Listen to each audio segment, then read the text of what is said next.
Aper, la marque de vêtements qui respecte votre identité. En vente exclusive sur aper-mode.com. Présente Sud Radio Berkov dans tous ses états.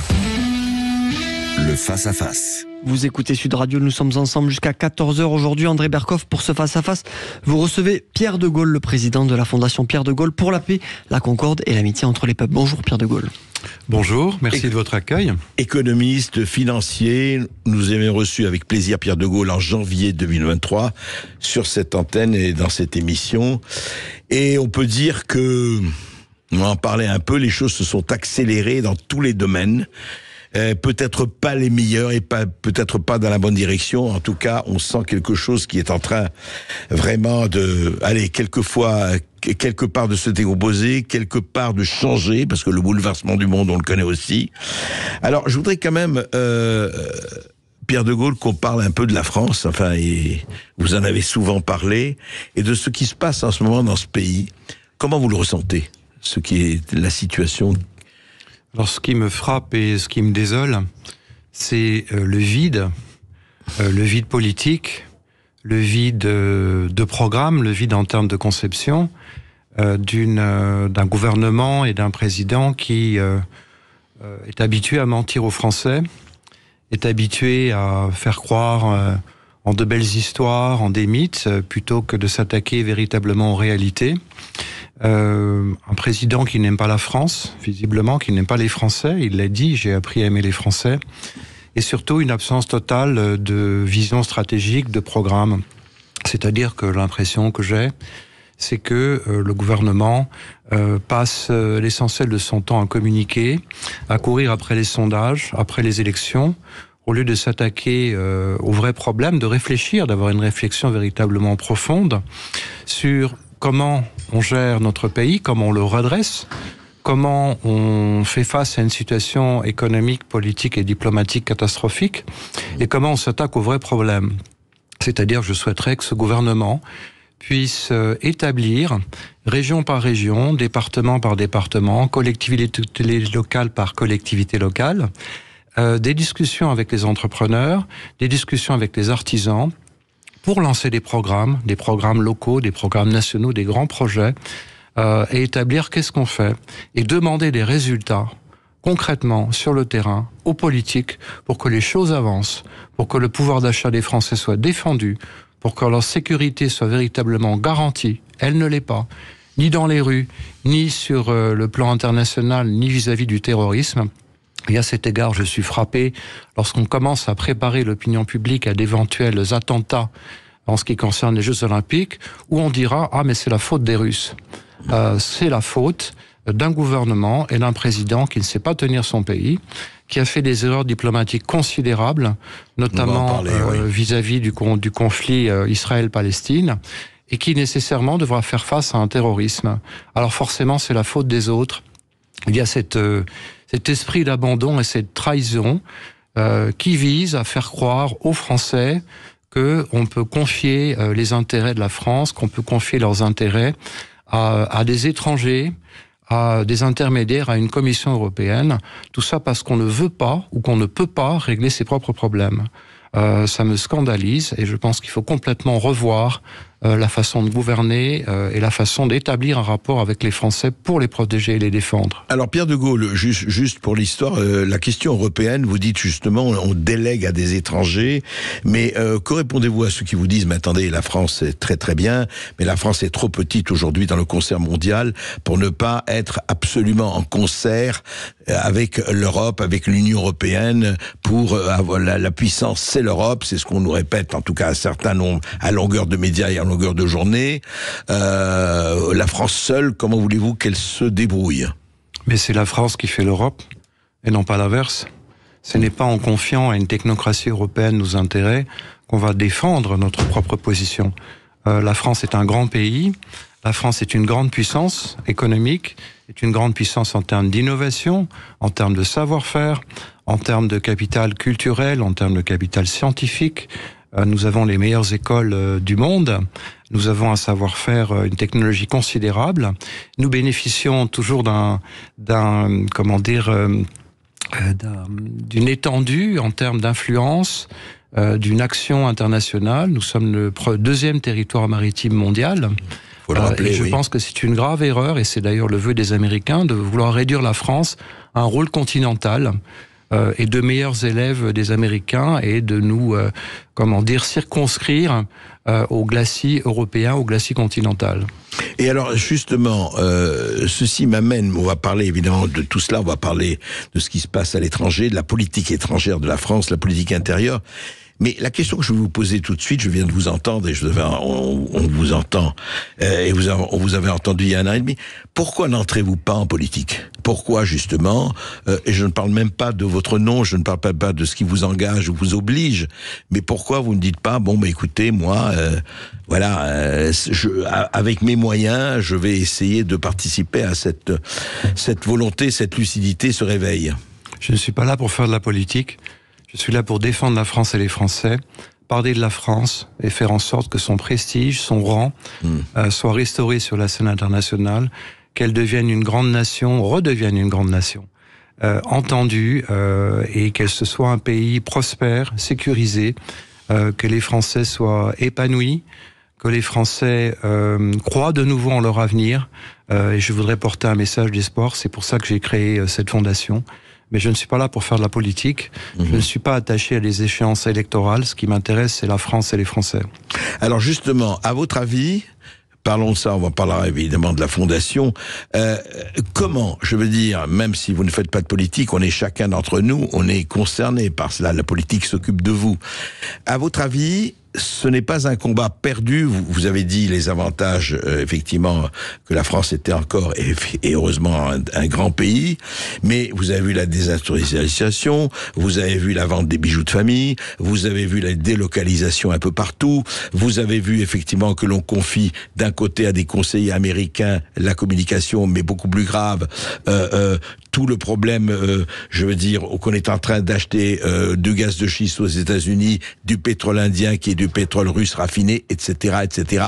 On pourrait passer 2 heures à en parler. C'est-à-dire qu'on a l'impression qu'on a délocalisé beaucoup de choses, pas tout heureusement, mais beaucoup de choses, et on a l'impression que il dit mais écoutez, c'est pas pour nous. L'agriculture, vous savez dans quel état c'est, l'industrie, on a vu la désindustrialisation, le tertiaire, nous sommes le tertiaire, sauf que est-ce que la France est un pays uniquement de services et de tourisme? Je pense que notre pays est en grand danger, justement, de se transformer en industrie de services et en secteur tertiaire. On a vu les dégâts de cette désindustrialisation, notamment en Grande-Bretagne, poussée par Margaret Thatcher à l'époque, qui disait « la société, ça n'existe pas ». Le fait de désindustrialiser un pays, de retirer ses forces productives, ses capacités industrielles, je parle aussi bien de l'industrie lourde que de la sidérurgie, que de l'innovation, que nos technologies agricoles, l'agriculture même, nos métiers, nos artisans, tout ce qui fait la richesse et la diversité des Français. C'est ça qui fait la stabilité et la continuité d'un pays, à la fois d'un point de vue économique, mais en même temps en termes de structure de société. Le fait d'avoir désindustrialisé un pays rend vulnérable notre société parce que ça crée une fracture. Et surtout, une société de services est bien plus indépendante, et d'ailleurs c'est le concept économique, elle est dépendante d'une industrie de demande. C'est-à-dire qu'on s'adapte à la demande et donc on s'adapte également aux spéculations et aux marchés financiers. Plutôt que d'avoir une économie basée sur l'offre, alors c'est vrai que l'inspiration gaulliste derrière tout ça est colbertiste, c'est-à-dire que l'État intervient là où il n'y a pas d'autres initiatives, mais elle s'appuie sur des compétences industrielles, techniques, solides et profondes. C'est d'ailleurs ce que font certains pays comme la Chine, comme aussi la Russie.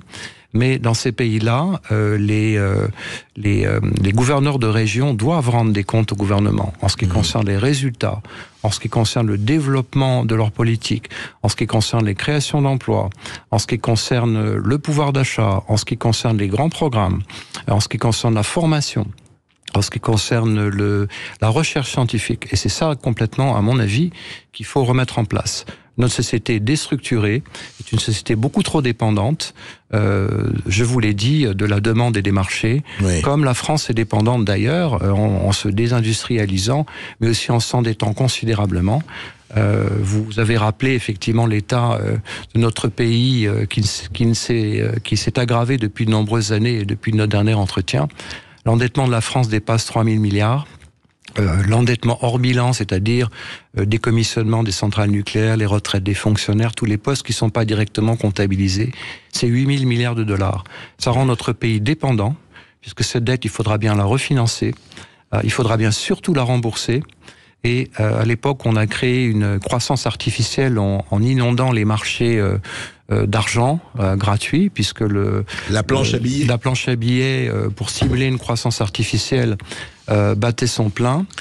Il fallait 8 mois de production française de produits intérieurs bruts pour rembourser uniquement les intérêts de la dette. Avec des taux d'emprunt qui sont maintenant vers 1,80 ou 2% sur 10 ans. Une année ne suffit même plus pour rembourser les intérêts. Alors on se lance dans des grands programmes, on se lance dans un soutien, je dirais, débridé sur la future gestion des pandémies, sur l'aide à l'Ukraine, qui est une guerre qui ne nous concerne pas. Au détriment des Français, on va faire entrer l'Ukraine, on en parlera largement, dans l'Europe et dans l'OTAN. Ça coûtera 180 milliards de plus. Et déjà, le président Zelensky a dit, mais à ma foi, la reconstruction de mon pays, ça va coûter 700 milliards. La France participe à hauteur de 20% dans le budget européen. Je pense qu'on n'a absolument pas ni les moyens ni les capacités de continuer cette surenchère. Il est grand temps de se redresser plutôt que de communiquer, de passer d'un thème à un autre, de changer d'opinion en fonction des sondages, en fonction des élections à gagner. On va en parler après cette toute petite pause. On va parler de l'Ukraine, de la Russie, on va parler du Proche-Orient, mais on va parler aussi de quelle volonté et quel courage il faudrait pour aller à revers, effectivement, d'une certaine communication très, très, très régnante. À tout de suite. Ici, Sud Radio. Les Français parlent aux Français. Je n'aime pas la blanquette de veau. Je n'aime pas la blanquette de veau. Sud Radio Berkov dans tous ses états. Pierre de Gaulle, nous avons parlé de la situation de la France et effectivement, votre diagnostic n'est pas très encourageant. Est-ce que, au fond, on peut se dire, parce que ça fait quand même des décennies qu'il y a une courbe qui suit son cours, mais peut-être pas en remontant, est-ce que c'est une question d'homme, quand j'ai une question d'homme, une question de volonté, de courage, sans parler de ce qu'il faudrait faire, mais on a l'impression, si vous voulez, aujourd'hui, que les choses suivent leur cours et que personne, à part quelques-uns, heureusement, mais enfin, ne s'y oppose vraiment. Alors, il va y avoir l'échéance des européennes. Juste un mot, est-ce qu'à votre avis, ces élections européennes vont changer quoi que ce soit ou pas? Je pense que non. Ce qui est certain, c'est que le parti qui sera gagnant, qui sortira gagnant ces élections européennes sera, encore une fois, l'abstention. C'est-à-dire le refus d'un système. Je suis attaché à dire la vérité aux Français, dénoncer l'existence d'une technocratie européenne qui fait que la nation, la France, n'existe plus. Le droit européen est supérieur au droit français. Il n'existe plus que dans la Constitution française, à travers une structure de pays européens où plus on est nombreux, mieux c'est. Ce qui fait que tout le monde se dilue dans un ensemble où les contours sont incertains, où il n'y a pas de politique véritablement précise et surtout où l'on confie à des étrangers les intérêts de la France et notamment les intérêts vitaux en termes de politique énergétique, de politique sanitaire. Vis-à-vis de la politique sanitaire, ça va d'ailleurs encore un peu plus loin, puisque on est en train de préparer un traité, je dirais, de la santé internationale, qui fait que la politique sanitaire des États sera confiée à l'OMS. Il en est ainsi de la santé, mais aussi de la défense nationale. Sans l'Europe, nous sommes perdus, mais je crois que la France a largement les capacités de se défendre, d'exister et de se développer. L'idée d'une armée européenne, pour moi, c'est une utopie. Vous ne verrez jamais ni les Suédois, ni les Allemands, ni les Italiens véritablement défendre strictement les intérêts de la France, mais évidemment les intérêts de leur propre nation. Oui. Alors il y a beaucoup de manipulations autour de ça. Je pense que les élections européennes et la part, je dirais, belliqueuse du discours du président Macron, d'autres d'ailleurs responsables d'autres chefs d'État européens, c'est pour masquer un vide politique. un vide social, un vide économique, un vide de programme. Donc, on est belliqueux, on dit pour sauver l'Europe, il faut faire la guerre. Surtout la guerre vis-à-vis de la Russie qui a dit plusieurs fois et répété par l'intermédiaire du président Poutine, par l'intermédiaire de son ministre des Affaires étrangères, M. Lavrov, et d'autres responsables, qu'elle n'avait aucune intention d'envahir l'Europe, aucune intention de porter la guerre dans l'espace, et qu'elle se contentait, entre guillemets, de la guerre en Ukraine pour réaliser ses objectifs qui sont, je le rappelle, la protection des populations pro-russes du Donbass. Alors, il est clair qu'il y avait des opportunités de paix. Ces opportunités de paix étaient présentes on en a déjà parlé, André, dès le 25 février 2022. Était présente lorsque les Russes ont accepté de se retirer des environs de Kiev en échange de contreparties qui n'ont pas été respectées ni par l'OTAN ni par les Occidentaux. Ouais. Vous parlez effectivement de Boris Johnson. Ouais. Le plan de paix, il y avait jusqu'à 7 à 8 versions, était prêt à être signé par les Ukrainiens, prêt à être signé par les belligérants, avec sous l'influence d'Erdogan, Premier ministre turc, mais également de l'ancien Premier ministre israélien Bennett, et Boris Johnson est arrivé à tout casser en disant on ne veut pas faire la paix. Il est clair que l'influence américaine est extrêmement forte, ce sont eux qui font la guerre jusqu'au dernier Ukrainien et par Ukraine interposée. C'est une guerre contre la Russie. C'est une guerre parce que les Américains ne veulent pas que l'Europe s'allie à la Russie qui est un réservoir fantastique de matières premières, mais qui est aussi une grande puissance, qui est un pays de grands projets, notamment à travers les BRICS, qui sont une opportunité pour la France. Je souhaite personnellement, j'ai dit plusieurs fois, que la France rejoigne les BRICS, bien entendu, oui. Comme elle a rejoint la route de la soie. C'est une alternative extrêmement intéressante où nos industries, nos scientifiques, nos universitaires peuvent s'exprimer pour participer à ce développement. Les BRICS représentent, pour la petite histoire, 80% des routes du pétrole. C'est donc absolument stratégique et c'est encore une fois un enjeu considérable aujourd'hui. C'est clair que c'est un des bouleversements du monde qui s'opère sous nos yeux. Juste un mot, Pierre de Gaulle, je voudrais juste revenir à quelque chose que votre grand-père pratiquait avec, je dirais pas assiduité, mais de façon très forte et très démocratique, c'est le référendum. Pourquoi je vous en parle? Parce que récemment, vous savez que certains députés républicains ont pu mettre ont proposé une position de référendum sur l'immigration. Et le président du Conseil constitutionnel, Laurent Fabius, a dit non, ça ne s'appliquait pas à l'article 11. L'article 11, il ne faut parler que si c'est économique ou social. L'immigration, ça n'a rien d'économique ou de social. Et on a rappelé comment le général de Gaulle lui-même avait effectivement utilisé l'article 11 quand il a décidé des premiers référendums, quand il est arrivé au pouvoir. Qu'est-ce que vous pensez de cette espèce de non-application absolue du référendum depuis une certaine année 2005 ?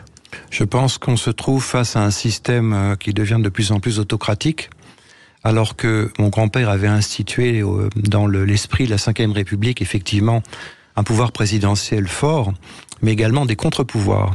C'est-à-dire que l'élection présidentielle était soumise à un mandat de 7 ans, celui des parlementaires 5 ans et celui des sénateurs 9 ans, renouvelable partir tous les 3 ans. Ça aboutissait à un certain équilibre et on l'a vu, qui fonctionnait très bien, notamment au moment des cohabitations sous François Mitterrand. Petit à petit, par démagogie, agenda personnel, les politiques ont déjà institué les doses de proportionnel pour favoriser, je dirais, les partis les plus importants et éviter que les autres partis puissent avoir des représentations. Et ensuite, on aligné les élections, les institutions, donc selon leur propre programme. C'est-à-dire, mandat présidentiel à 5 ans. C'est vrai que les Français se sont exprimés favorablement. Élection des parlementaires à 5 ans, avec un agenda qui suit exactement celui des présidentielles. Et élection sénatoriale ramenée à 6 ans. Il n'y a plus non plus de respect des élus, de la voix de la population française, puisque le président l'a montré, notamment à travers son ancien Premier ministre Elisabeth Borne. Pour éviter le débat, on fonctionne à coup de 49.3. Ce que Gabriel Attal n'a pas encore mis en place. Pour l'instant, le discours est détourné. mais je pense qu'il ne pourra pas faire l'économie de ce genre de mesures. Et donc je suis pour que les Français puissent s'exprimer sur les questions fondamentales, économiques, de société, ou en ce qui concerne les institutions ou la Constitution, comme le prévoient les articles 11 et les articles 89 de la Ve République. Je précise aussi qu'il y a un esprit de contrôle de l'expression de la liberté des Français qui va croissant. On ne parle pas suffisamment du Digital Service Act qui a été adopté au début janvier de cette année par la Commission européenne, qui vise à créer un ministère de la vérité, c'est-à-dire que tout ce qui n'est pas conforme aux valeurs européennes sera sanctionné et puni. On est en train de sortir maintenant une loi d'ingérence qui est juste. Moi, je pense que c'est une bonne chose. Ce sera aussi l'occasion de décrire à quel point les think tanks américains et l'influence anglo-saxonne est présente au sein de notre société, au sein de notre gouvernement. Tous les conseillers la plupart des conseillers de Macron sont des anciens McKinsey, à qui on a confié des mandats de 2 milliards d'euros pour la gestion des réseaux sociaux sur les élections présidentielles, les 2 dernières élections présidentielles, mais également la gestion du Covid. McKinsey, d'ailleurs, qui n'a pas payé d'impôts pendant près de 10 ans. Nos élites politiques sont formées par le programme des Young Leaders américains. Il en est ainsi. Les Young Global Leaders. Les Young Global Leaders. Gabriel Attal, notamment, en fait partie. Sarkozy, évidemment, en faisait partie. Donc tout ça fait partie s'inscrit dans un programme de contrôle, d'influence et d'ingérence. Les think tanks les plus connus sont Aspen, sont Berggruen, sont Bilderberg, et nombre de nos élites politiques sont issus et payés directement par ces centres d'influence. Pas payés directement à l'époque, pas maintenant quand même. Oui, je pense que celui qui était je me souviens plus du nom de cette personne qui était à l'initiative de cette loi d'ingérence, mais il a été rémunéré par Berggruen à l'auteur de 12 000 euros par mois. Oui, donc où est la liberté de penser, la liberté d'agir? Où est notre souveraineté? Je pense qu'elle a disparu. Le référendum est un bon moyen de donner au peuple la possibilité de s'exprimer sur les questions fondamentales. Qui était dans l'article 3 de la Constitution française, à égalité avec le pouvoir représentatif, la démocratie représentative. C'était par voie des députés et par voie de référendum.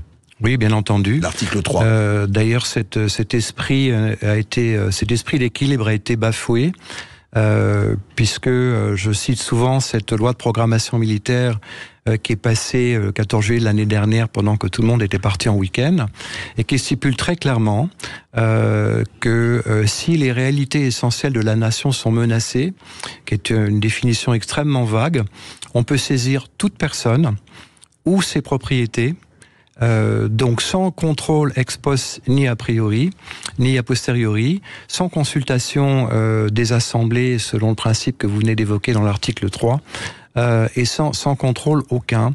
Tout ça vise à réduire la liberté des Français, est un frein à nos souverainetés, à notre libre expression. Et c'est quelque chose qu'il faut dire aux Français. Et comme par hasard, c'est passé le 14 juillet. On reprend tout de suite après cette petite pause avec Pierre de Gaulle. Et puis avec vous, évidemment, 0826 300 300 pour poser vos questions, pour réagir ou tout simplement pour donner votre avis. À tout de suite sur Sud Radio. Ici Sud Radio. Les Français parlent aux Français. Les carottes sont cuites. Les carottes sont cuites. Sud Radio Berkov dans tous ses états. Pierre de Gaulle, avant que l'on parlions effectivement on a parlé de Russie, Ukraine, on parle de politique étrangère, on parle justement des BRICS et du bouleversement du monde, je voudrais vous faire entendre ceci.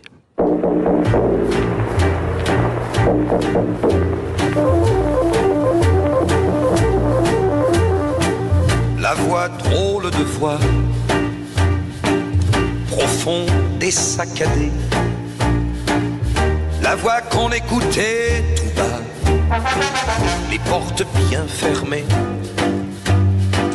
La voix qui racontait une France à ton goût, moi.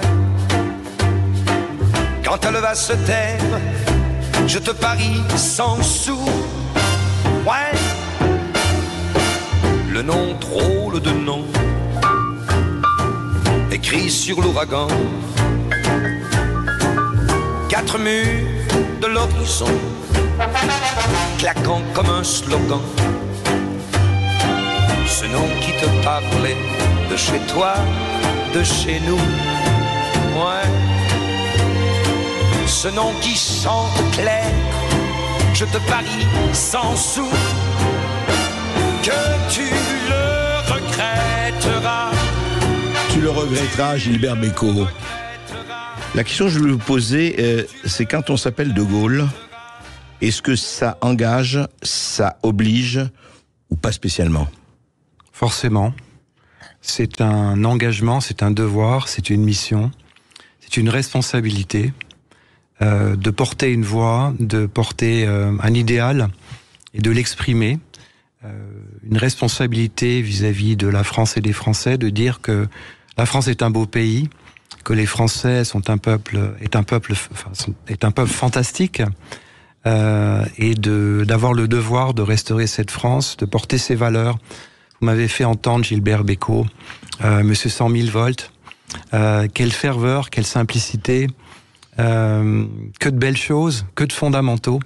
Et ce sont ces fondamentaux qu'il faut restaurer, qu'il faut redonner à la France. Et j'aimerais qu'il y ait autant de force, de contenu, de chaleur, d'énergie dans le discours du gouvernement d'aujourd'hui et de son président qu'il y a dans les chansons de Gilbert Bécaud. Voilà la belle France, c'est la France que j'aime, c'est celle de nos traditions. Je pense que la souveraineté de la France, c'est aussi le maintien de ses traditions et de ses valeurs, et qu'un pays qui ne respecte pas ses traditions ou qui les perd son identité. Et c'est justement le problème. Et oui, et c'est justement le problème, effectivement, qu'on laisse faire, et c'est très... Comment préparer l'avenir si on ne comprend pas le passé, si on ne respecte pas, on n'intègre pas le passé? C'est le discours du général, puisque tout recommence toujours. C'est l'homme qu'il s'agit de sauver, de faire vivre et de développer. Je pense que tous les grands hommes, tous les grands chefs d'État ont justement la connaissance de l'histoire.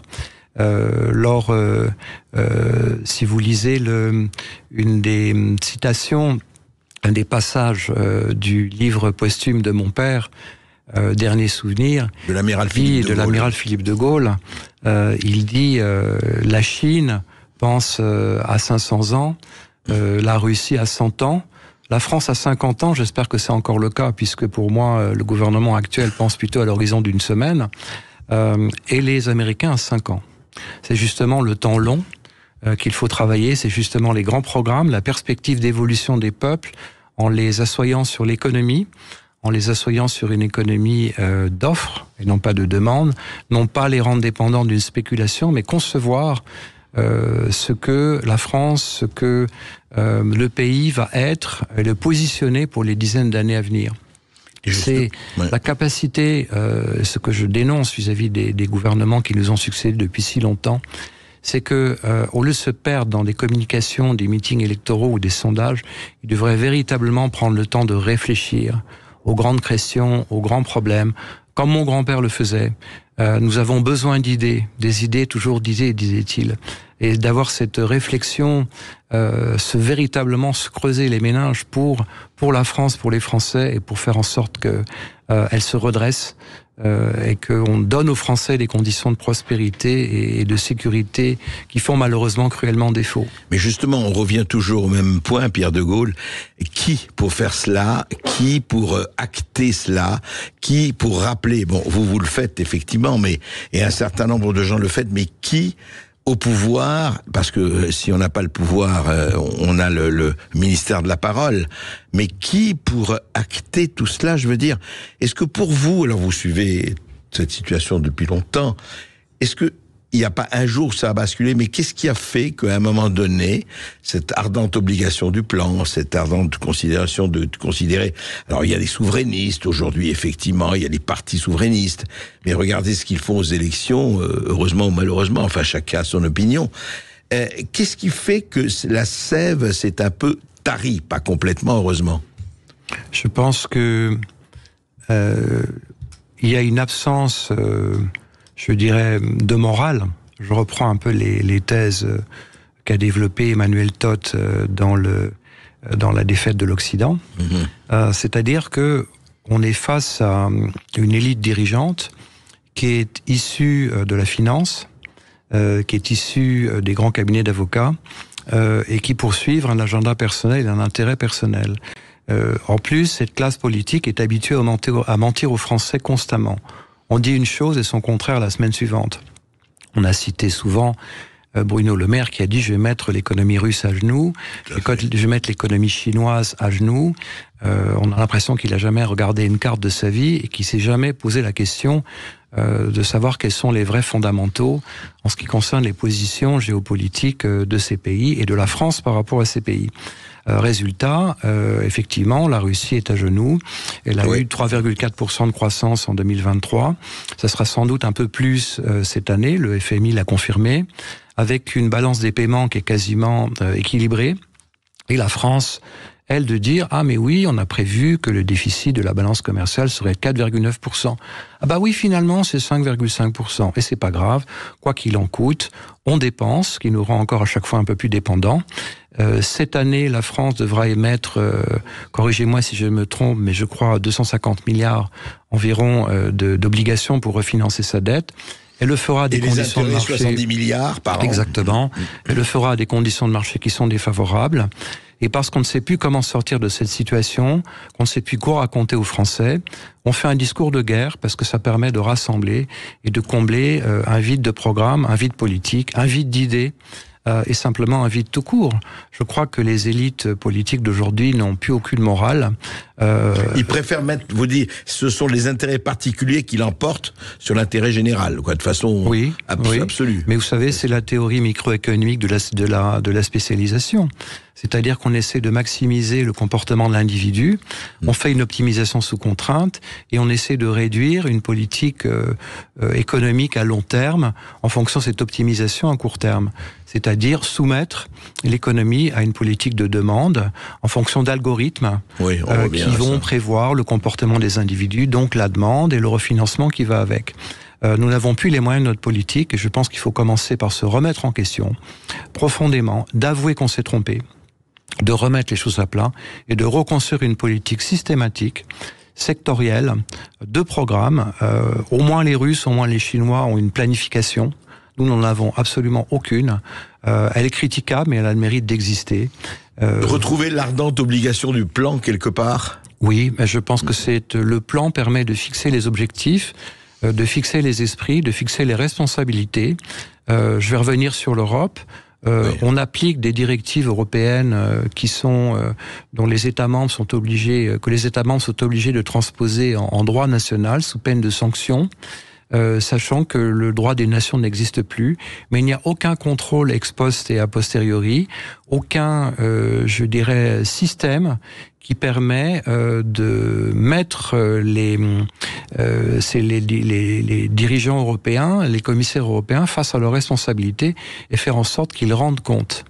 Je crois qu'il faudrait, à chaque fois, quand c'est les intérêts de la France sont menacés, rendre des comptes et refuser de voter des directives qui sont contraires à nos intérêts, c'est-à-dire provoquer d'une certaine manière, avec d'autres pays qui pensent comme nous, une crise institutionnelle pour forcer les commissaires européens, la Commission européenne à se responsabiliser et à rendre des comptes. Vous prenez la révolution, mon cher Pierre de Gaulle. C'est pas une révolution, c'est une remise à plat des choses et un retour aux fondamentaux et surtout à la responsabilité.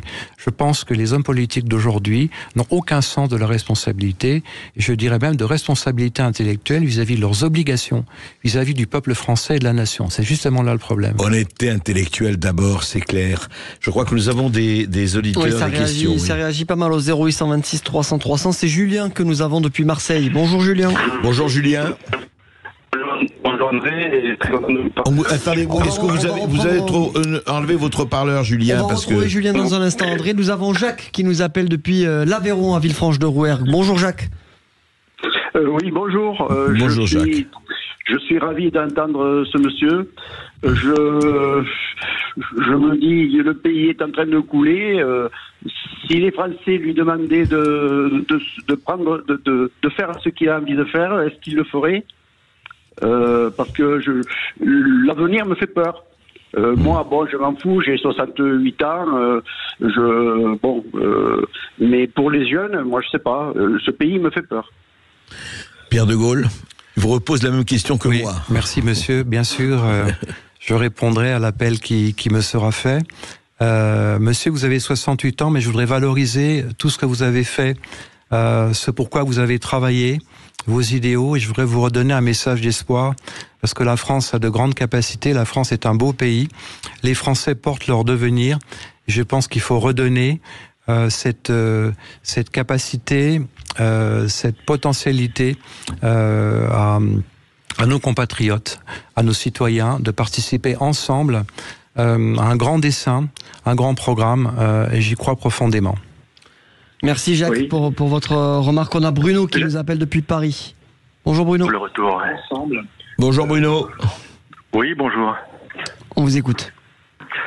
Oui, j'aurais voulu poser une question simple à Pierre de Gaulle, en le remerciant vraiment de son témoignage, parce que c'est vrai qu'on ne lit que des éditoriaux, des tribunes favorables à l'Ukraine, c'est-à-dire favorables à la guerre, et on ne voit presque jamais, on ne lit presque jamais le point de vue russe, le point de vue de l'autre côté. Alors comme Pierre de Gaulle s'est rendu récemment à Stalingrad, je voulais savoir ce qu'il gardait en mémoire de ces échanges avec les Russes qu'il a pu rencontrer.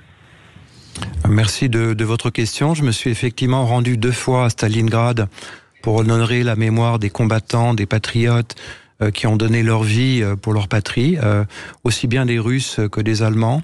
Il y a quand même 2 millions de personnes qui sont mortes sur le champ de bataille.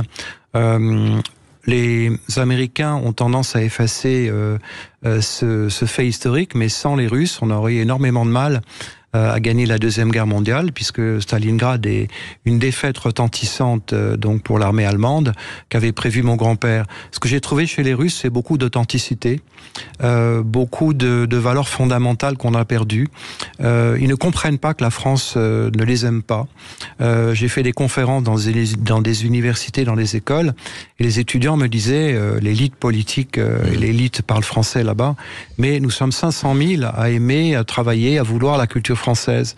Il n'y a que 15 000 Français qui apprennent le russe. Ils ne comprenaient pas pourquoi. Je pense que ce sont des gens qui disent la vérité, qui ne savent peut-être pas communiquer, mais qui disent la vérité. Malheureusement, l'information ici en France et en Occident est manipulée et censurée.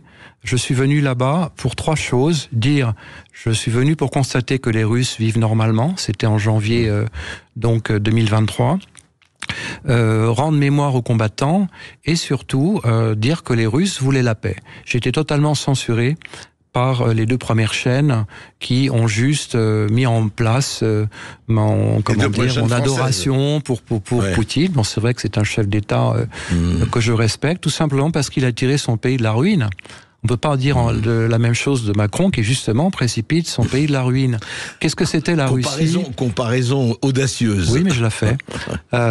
Comparaison audacieuse, mais certes réelle, parce que quand vous regardez les résultats économiques de la Russie, qui après la chute donc du mur était dans un état de déliquescence sociale et économique, d'effondrement, avec des oligarques qui ont pillé leurs entreprises et leurs industries pour s'introduire en bourse. En Israël, en Grande-Bretagne ou aux États-Unis. Poutine a redonné la fierté de son pays, a fait de son pays une grande puissance reconnue à l'international. 3/4 de la population mondiale soutient la Russie et participe à son développement économique. Ça, on ne le dit pas suffisamment. Et je ne voudrais pas, surtout pas, que la France soit exclue des négociations futures qu'on commence déjà à mettre en place, parce que aussi bien l'OTAN que les États-Unis, que l'Europe ne sait pas comment sortir de cette situation et n'a absolument pas les moyens de poursuivre ce conflit. Bien sûr. Je le disais, l'entrée de l'Ukraine dans l'Europe, ça va être 180 milliards. Zelensky demande 700 milliards. C'est pas demain la veille. Et Zelensky a donné mandat exclusif à BlackRock pour reconstruire son pays. Je rappelle que la moitié des terres agricoles ukrainiennes ont été vendues à des fonds anglo-saxons. Oui, c'est ça. BlackRock et Monsanto. On va marquer une dernière petite pause avant de retrouver Sandrine. À tout de suite sur Sud Radio. Ici Sud Radio. Les Français parlent au français. Je n'aime pas la blanquette de veau. Je n'aime pas la blanquette de veau. Sud Radio Berkov dans tous ses états. Toujours avec Pierre de Gaulle qui est notre invité aujourd'hui. Et nous avons Sandrine qui nous appelle au 0826 300 300. Bonjour Sandrine. Bonjour. Oui, bonjour André et bonjour Pierre de Gaulle.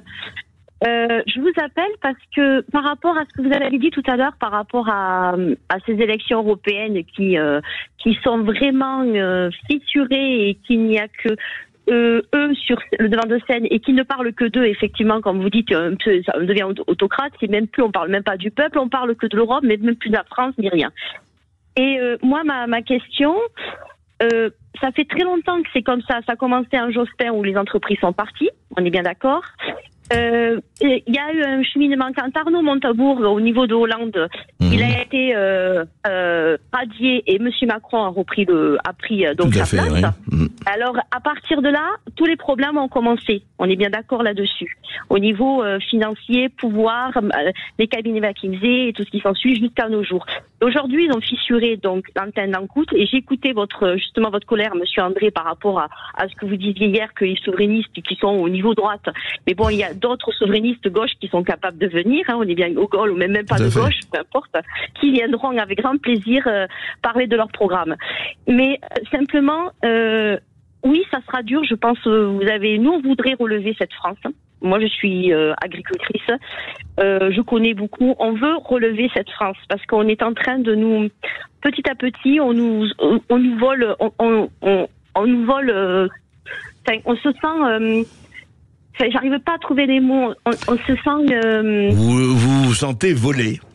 Oui, volé. Avec l'accent aigu muet.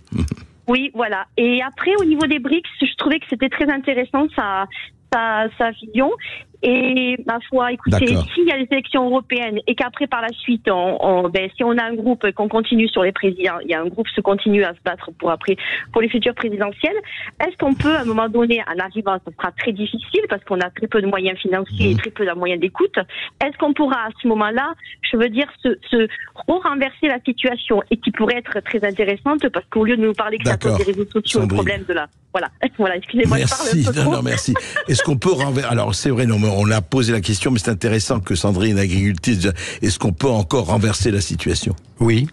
Je pense qu'il faut se redresser, combattre, dire la vérité aux Français. Je vous remercie, madame, de votre question. Je voudrais dire un mot aux agriculteurs, qui sont des gens pour qui j'ai beaucoup de respect, parce que ce sont des gens qui travaillent beaucoup, ce sont des gens qui nous nourrissent, ce sont des gens qui sont confrontés à des horaires extrêmement lourds et difficiles, qui sont écrasés par une réglementation européenne qui va de mal en pis, qui sont soumis à des quotas de production. La plupart, les agriculteurs étaient 1 400 000 dans les années 70, ils ne sont guère que 500 000 aujourd'hui. Corrigez-moi si je me trompe. Oui, même moins. Même moins. Qui sont, exclus des programmes européens si les exploitations sont trop petites. Et or, la France est faite de petites exploitations. Et à qui on va soumettre donc des directives européennes en disant que les programmes d'exportation sauvage agricole ukrainien, c'est-à-dire le dumping de céréales, de maïs ou de poulet ukrainien, échappent complètement à ces réglementations. Donc, elles sont imposées au marché français et les agriculteurs doivent supporter en plus les accords du Mercosur où on importe des produits agricoles d'Amérique latine. Donc il faut se défendre. Je crois en cette capacité. Il faut se redresser. L'industrie agroalimentaire et ce que vous représentez, madame, c'est la bouche de la France. C'est ce qui nous nourrit.